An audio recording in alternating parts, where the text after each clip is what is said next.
আসসালামু আলাইকুম রহমতুল্লাহ। প্রিয় দেশবাসী এবং দায়িত্বশীল মহোদয়গণ, আমরা কন্যার পিতারা কিছুদিন থেকে চরম দুশ্চিন্তায় ভুগতেছি। আমাদের সন্তানেরা কোথাও না কোথাও প্রায় প্রতিদিনই ধর্ষিত হচ্ছে। আমরা তো আর আইন নিজের হাতে তুলে নিতে পারি না, অন্তত আল্লাহ তাআলার কাছে আমরা দুহাত তুলে ফরিয়াদ করতে পারি, ইয়া আল্লাহ, তুমি আমাদের দেশে এর প্রভাবশালীদের অক্ষম করে দাও, যাতে এদেশ ধর্ষণ মুক্ত হতে পারে।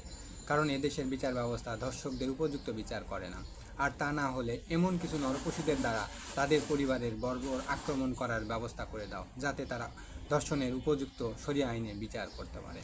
ইয়া রাব্বুল আলামিন, আমাদের নেতাদেরকে তুমি হেদায়েত দান করো, না হয় তুমি আমাদেরকে এমন একটি ব্যবস্থা করে দাও যাতে আমরা ধর্ষণের এই যন্ত্রণা থেকে মুক্ত থাকতে পারি। ইয়া আল্লাহ, তুমি আমাদেরকে হেদায়েত দান করো, সহিহ বুঝ দান করো, আমিন।